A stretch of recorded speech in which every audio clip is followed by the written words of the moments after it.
Hello and welcome to our first, and I really hope only, virtual Tallahassee Gala. I am Mark Barr, the Tallahassee Development Associate for Equality Florida. I use he, him pronouns. And since COVID-19 made it so we could not all be together to celebrate in person tonight, the steering committee decided that this was the next best thing to bring our community together. So tonight we pay tribute to our 2020 award honorees and thank our 2020 sponsors. Tonight with me is Equality Florida's CEO, Nadine Smith. Welcome, Nadine. Happy Pride, everybody. I'd also like to introduce our MCs for tonight, Tallahassee Gala co-chairs, Lauren Kelly Manders and Jim Van Riper. Welcome. Hey, everybody. Happy to be here. Now, Nadine, I know you're going to do our keynote speech a little bit later in the program, so I will let you get ready for that. I know we're all looking forward to it, and we look forward to seeing you shortly. All right, break a leg. Thank you. And before I hand the reins over to Lauren and Jim for the rest of the program, I just want to keep us grounded in the moment that we are in currently. Our galas are celebrations of some great achievements, but they are also a time to highlight the work that lies ahead of us. The demonstrations that we've seen around our state, around our country, and even around the world, pushing back against systemic racism and police violence, like the violence that claimed the lives of George Floyd, Tony McDade, and so many others, cannot be and will not be forgotten, even while we celebrate tonight. I would like to invite all of you to move into a different space when confronted with racism. What we have been doing is simply not enough. We need to step out of our comfort zones and confront racism, even our own, head on. Please join me in doing that and taking a moment of silence for the ones lost due to systemic racism and transphobia that contaminates our country.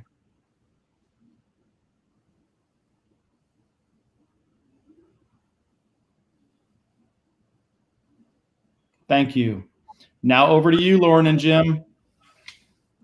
Hey, Mark. Hey, Jim. How's it going? Thanks for handing it over. Well, how are you? Thank you, Mark. Thank you.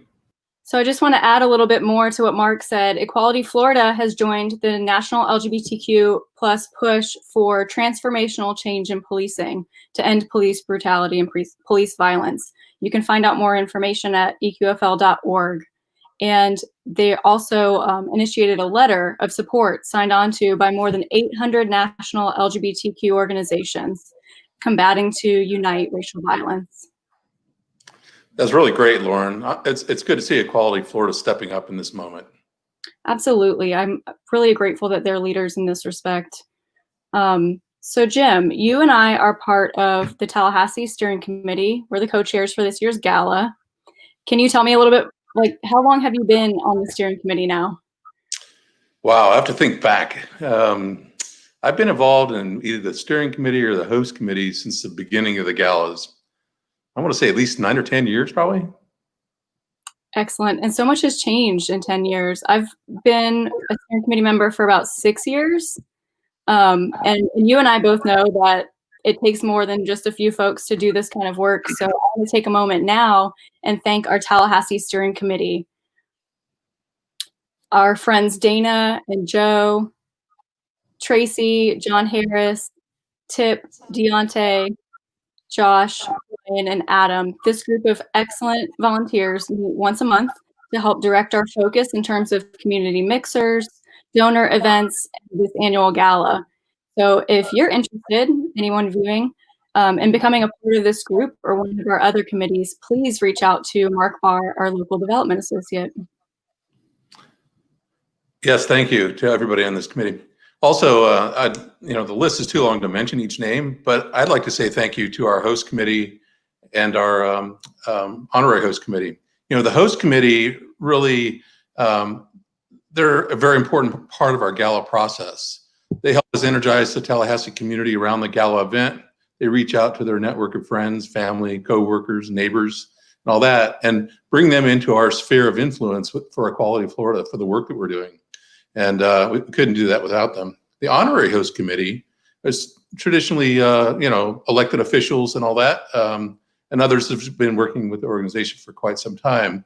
I'd like to thank them as well. And I find it amazing that how many politicians we get support from these days. I can remember back in the beginning that you couldn't get one to come to a meeting. Now, if you don't invite them, you're going to get hollered at.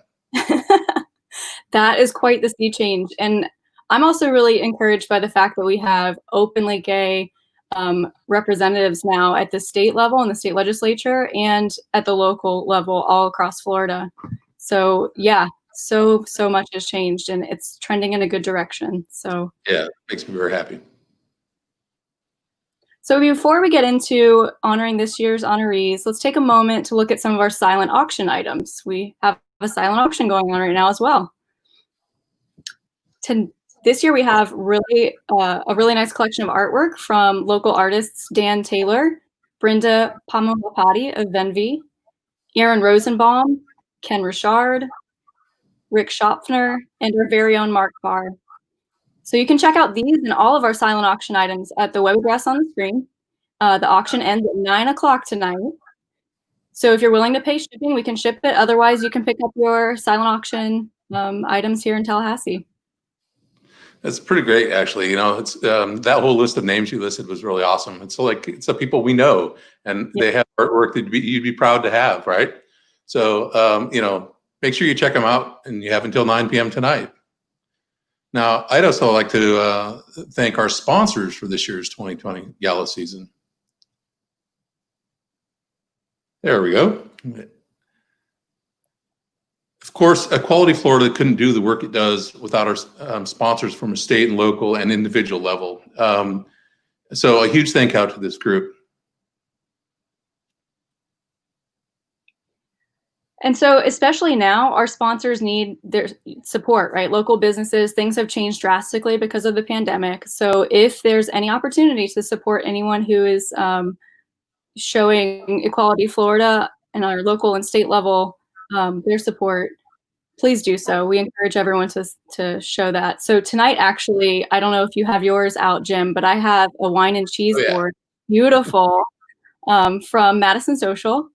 And in place of catering, a usual fancy gala, we have kind of a little bit of gala at home with us, thanks to Madso. So what is your favorite part of the basket, Jim? Have you dug in yet? Oh yeah, I would say that my favorite part is the wine, because it pairs so well with the cheese and the fresh fruit and the jams, and it's just really a nice treat. And I also want to mention too that Madison Social is also offering these wine and cheese boards for the upcoming Artobia event for Big Ben Cares coming on this weekend, the 27th at 6 p.m. So check that out as well and support our local businesses. Absolutely. I would love to grab another cheese board and Cheers. shop. Cheers.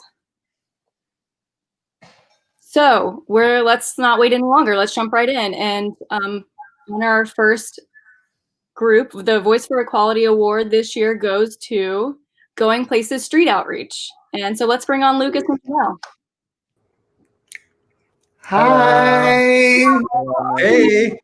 Hi, everyone. Hey, Ken. So Lucas and Janelle, tell us more about Going Places. So my name is Lucas. I use he, him pronouns. I have been working for Going Places Street Outreach for the past 3 years.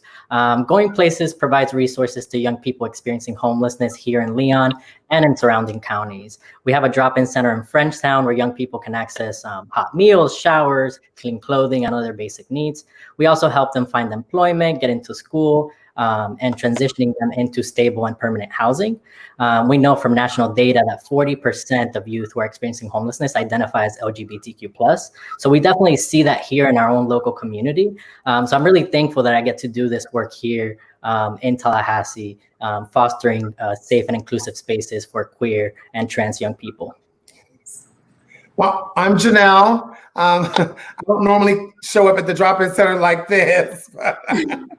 You look beautiful. I have a virtual drag show later on tonight, so that explains a little bit more of the glam. But I just want to take this time out to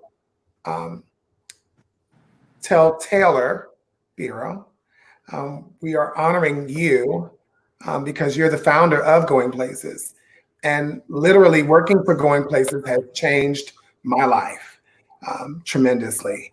It allows me to help other youth that is going through similar things that I've went through. I've been through homelessness and having to deal with being teased and having to be, called names and not feeling safe and not having a safe space to actually go through and transition, in my life early on, So I just want to take the time out to tell Taylor that we love you so much. And this award is for you, Taylor. Oh wait. Oh, thank you. For Going Places, but Going Places would not be if it was not for you. So we're giving honor to you, Taylor. So without any further ado, here she is. It's Taylor Biro. Woohoo! Thank you, Janelle. Thank you. I love you both so much, Janelle and Lucas. You guys are amazing. I'm honored to work next to you. So I just want to start by saying thank you to Equality Florida for recognizing Going Places and seeing the work that we're doing in the community. We see what you're doing too with your unwavering support to LGBTQ folks across the state. So thank you for that. So yeah, we started Going Places back in 2013 when we were seeing a lot of homeless, runaway, and at-risk youth here in our town that didn't have support services. And like Janelle and like me and many others who had some trauma in our past or had conflict in our past and had short periods of homelessness, we know the importance of finding a safe place for these kids to land. And that's exactly what Going Places does. So, I may have started Going Places, but it truly is Janelle and Lucas and all the youth who have passed through and the staff who have passed through and gotten a chance to take hold of that program, shape it, and make it really work for kids in our community. Like for Lucas, who's made sure that any trans kid that comes through the door, if they want to, they get help with changing their name, paying for those fees, and also with paying for hormones and setting up with that. And for our drop-in center, it's just a facility until Janelle arrives, and then it is truly a home. And she makes sure that every kid that passes through there is seen and affirmed and taken care of. And that's something that is just worth their weight in gold. So I'm just thankful to be here, thankful to be with them on this cool journey to serve homeless, runaway, and at-risk youth. Thanks. Oh, thank you all for the work that you do. And, our community really does appreciate it. And congratulations again to Going Places. Thank you. Thank you Thank so much. you. Thank you. Yay! So I also just want to emphasize, Jim, and you and I both know that Going Places fills a very unique gap and plays a vital role in Tallahassee for supporting our queer youth. Anyone who is interested in supporting them in any way can find a link to the Going Places website on the Tallahassee Gala page. So thanks so much and congratulations again to them. Jim, Yeah. back to you. It's awesome work that they're doing, and thanks again. But I'd like to also take a moment to inform our viewers that if you have not watched Equality Florida's Equality Live event, it's streaming on the Equality Florida website. And Lauren, weren't you the host of the Tallahassee segment? I was in there a little bit for a little while. It was fabulous. It was an incredible day, and it was a lot of fun. So there's actually a series also of trans chats and LGBTQ Black Lives Matter town hall. So Equality Florida is hosting a lot of very important discussions, and all of this information, it's educational and entertaining. It can be found streaming free on the Equality Florida website. So I encourage anybody to check those out. Awesome. So our next award is the Community Stewardship Award, honoring primetimers Jerry Edwards and David Luke. I've actually been a member of Primetimers for at least 15 years, And it's been great to be a part of the group, a social group like the Primetimers. It's kind of unique in Tallahassee, actually. It's a family, it's a support system, it's a celebration of life where members get together for many activities and gatherings every month, and mostly social. And I know all the members look forward to catching up with each other each month and getting to know the new members. It's a great way to get to know the community. David and Derry have been making this happen for years, and I mean, literally, they are the ones that keep the organization running. And I'm proud to introduce Jerry and David, and now accepting the Community Stewardship Award is Jerry Edwards and David Luke. Let's bring in Jerry and David. Hi. Hey, how are Hey you? guys. Wow, look at those shirts we're wearing. Oh, I thought that was the wallpaper. That's kind of how we dress all the time anyway. So Yeah. We want to Well, thank welcome, David. Yeah, thank you. We want to thank Equality Florida for this lovely, lovely Yay. honor and Beautiful. recognition. Yeah. So David's been wanting to hold that up the whole time here. Prime Timers is a social club. We just like to get together and we always just have fun. I do want to thank the men of Prime Timers because they're really the heart of the club. Great group of men. And David and I are a team, and we have we didn't know we were going to do this, but we have kind of given a life commitment to lead the group. And next year I will have been president for 25 years. That's really incredible. But on top of that, David does all the work and I get all the credit. So I like that part of it. The club started with 12 members way back. And I walked into a meeting and they applauded. And I said, "What's that for?" And they said, "You're going to be president." And I said, well, okay, I can do that for a year. 25 years later, it's amazing.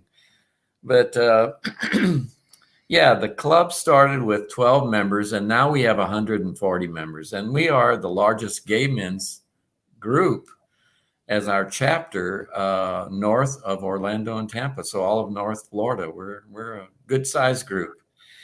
And before COVID, we got together at least twice a week and sometimes more, but 10 times a month with two major gatherings. We have one at the early part of the month and a party at the end of the month.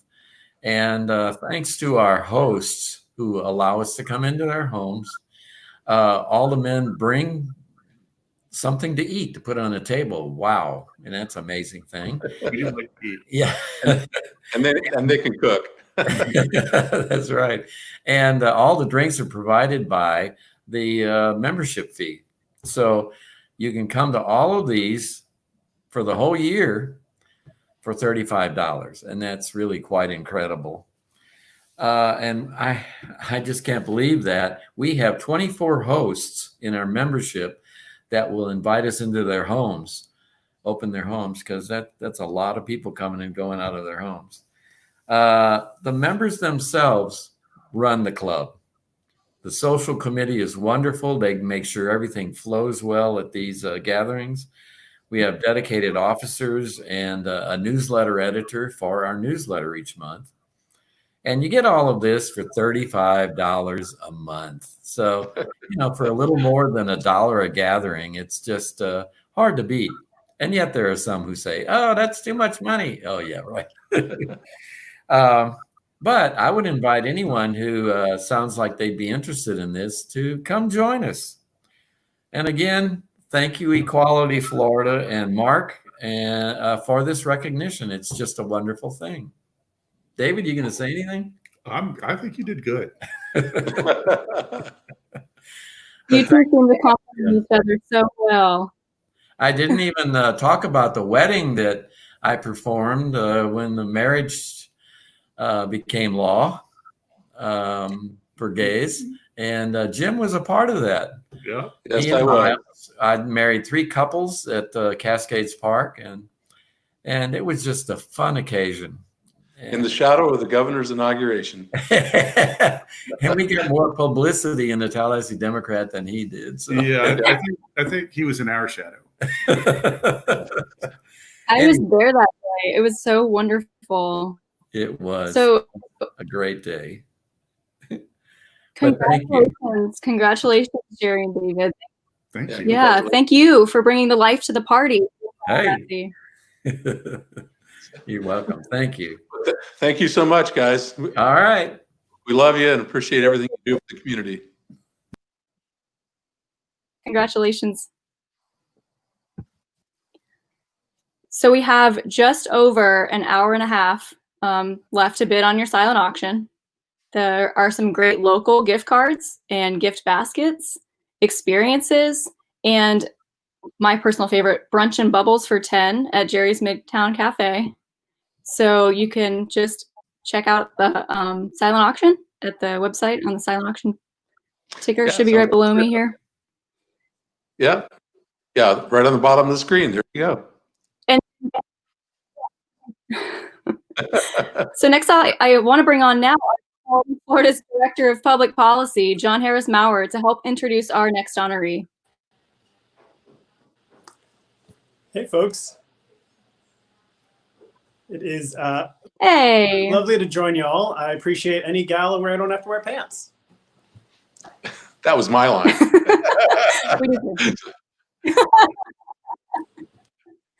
Well, I'm really excited to be here to introduce our Lifetime Achievement Award honoree, and that is Dr. Petra Doan.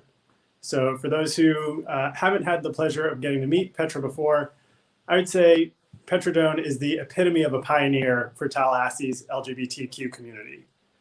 I think most of us can't even imagine what it would have been like to come out as transgender in Tallahassee in the late 1980s, but Petra did so, and she did it with bravery and resolve, and she co-founded the Panhandle Transgender Alliance, which really gave a voice and identity to an otherwise invisible minority.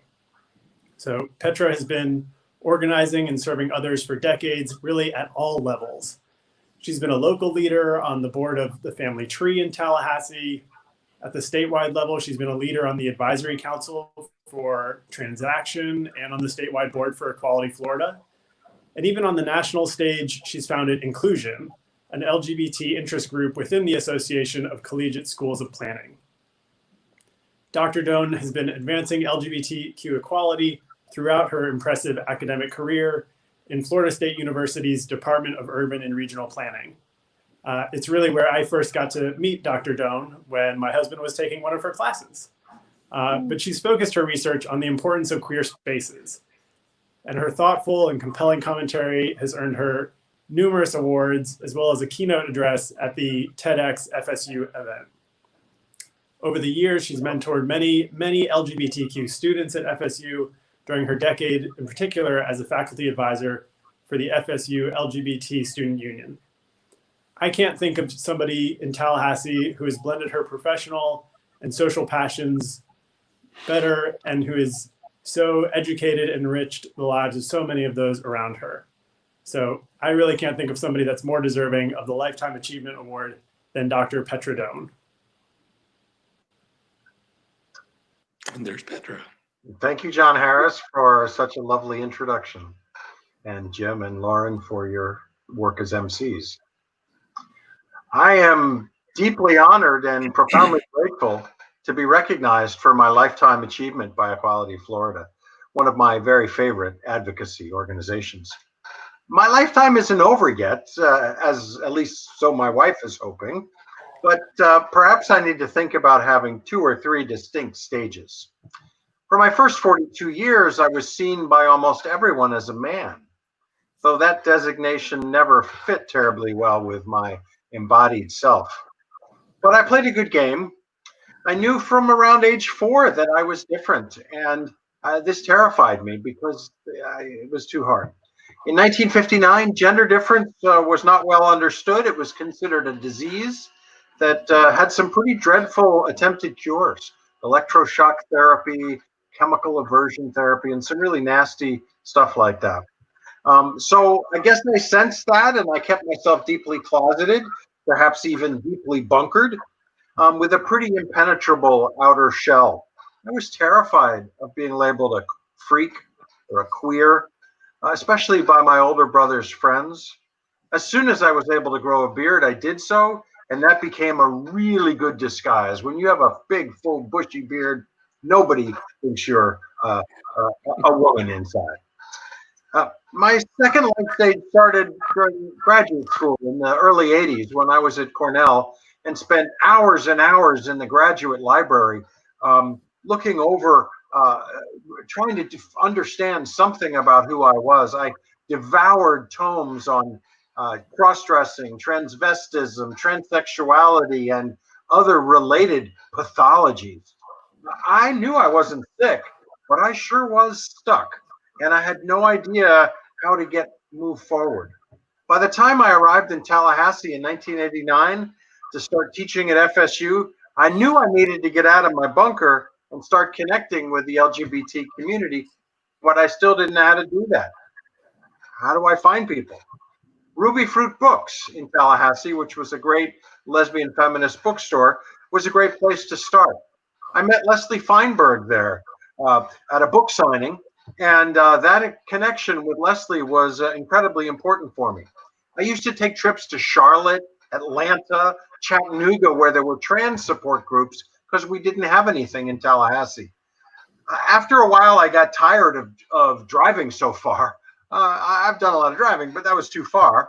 So I started with a couple of friends, Michelle and Bobby. We started the Panhandle Transgender Alliance, PANTRA, in the early 90s. By 1996, I earned tenure at FSU and things got a little easier. I was no longer quite so terrified of being discovered, and I began taking more active steps to come out of my bunker. When the family tree was established, thank you, Barbara Ross and Lori Drake Long and others who helped get that place started, I found a space that I finally felt comfortable and I could find other queer folks. My friend Shannon started the first gender chat, and when she grew tired of it, I took it over. Shortly thereafter, I was asked to join the board of the family tree, where I had the pleasure of meeting Jim Van Riper and benefiting from his wonderful leadership. Thank you, Jim. Your It's my pleasure. Passion was really important for me too. And somewhere in 1997 or 1998, at a PANTRA meeting at the United Church, I was pleased to meet a newcomer who introduced himself as Stratton Politzer, who came to tell us about this brand new organization called Equality Florida. He was so warm and welcoming to all our diverse trans members that I knew right away this organization would be an important part of my life for some time to come. Subsequently, I met Nadine Smith, and that feeling was even more strongly confirmed. Nadine is absolutely wonderful. As I got more involved with different groups at different levels, my dear sister, Margot Mutz, took over the gender group and morphed it into Transgender Tallahassee. I began attending Tallahassee galas for Equality Florida. Then I got hooked into working on the steering committee and the host committee. I don't quite have the longevity that Jim has, but I've been on both committees at various times. One time, Nadine and I were both happened to be speaking at a human rights convention down in Palm Beach, and she began working on me. Come on, Petra, don't you want to join the statewide board? You'd be perfect. And I resisted. I knew Jim had been on the board, and I still resisted. Jim's a great role model, but I wasn't quite sure. It wasn't until the persuasive tones of John Harris Maurer started going, okay, Petra, it's now time, that I finally couldn't say no any longer and joined Equality Florida. I know that the work and the people of Equality Florida will remain very close to my heart for many years to come, and perhaps even into my next life stage, whenever and wherever that may come. So I remain profoundly grateful for this beautiful award and to this amazing organization. Thank you, thank you, thank you. No, thank you, Petra, for everything you've done and given to this community for so many years. I mean, we've known each other for a long time. And, and I'd also like to thank all the honorees again for all the work that you all do to make Tallahassee a better place. And it has become a better place for sure due to your work. So thanks. Thank you. So, you're welcome. Bye, Petra. See you, JH. All right. It's just you and I again. So, I like us. before we introduce our keynote speaker for the night, I'd like to share this inspirational Equality in Florida video.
Wow. No matter how many times I see that video, it makes me so proud to be a part of this movement. And that's why these galas are done. It's absolutely. to keep up the amazing work. And now our Gala keynote speaker, Equality Florida's CEO, Nadine Smith. Welcome back, Nadine. Thank you so much. I appreciate it. And it's been terrific to watch all the honorees and all the important work that we get a chance to shout out. You know, June is widely known as Pride Month, and for many that has become synonymous with, street festivals and parades that draw millions all across the country to celebrate advancements in LGBTQ protections. But it's really important for us to remember that the spirit of Pride is a commemoration of an important flashpoint in history when patrons of the Stonewall Inn fought back against police brutality. And on that night in June 1969, I was 4 years old? Police raided the bar and began to arrest anyone not wearing gender-appropriate clothing. Drag queens, butch lesbians, trans and gender nonconforming street kids bore the brunt of the police violence. And bystanders recall that a Black woman described as a butch lesbian sparked the crowd to fight as she was being battered by police. She looked at bystanders and she shouted, "Why don't you guys do something?" I've never, ever thought about getting a tattoo, but if I got one, that's what it would be. Why don't you guys do something? Because I think that's the call that Stonewall echoes over time, that we have to do something in the midst of violence and oppression. And in fact, when an officer picked that woman up and heaved her into the back of a police wagon, that's when the crowd, as one bystander said, went berserk. And for 6 days, those patrons at the Stonewall Inn were joined by up to 1,000 people who fought back against police brutality. And so here we are, recognizing that it was commonplace back then for police to physically assault, humiliate, and arrest people for no other reason but their presence at a club that served the LGBTQ community. Now, more than 50 years later, we're celebrating Stonewall at a time when our community said enough is enough and intensified the work to secure equality under the law. And Pride arrives this month, when people have once again taken to the streets in response to injustice. The death of George Floyd has drawn widespread condemnation, and the world watched for 8 minutes and 46 seconds as he was murdered in front of our eyes. And those searing images became a catalyst for nationwide demonstrations that continue today and are fueled by a deeper pain, a long-standing grievance with which we all must grapple.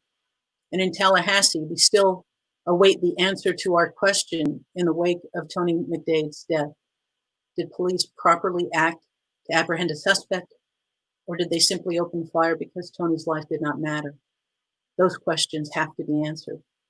We know that it happens in a context where the lives of transgender people, Black transgender women in particular, are killed at such a rate that the American Medical Association literally calls it an epidemic.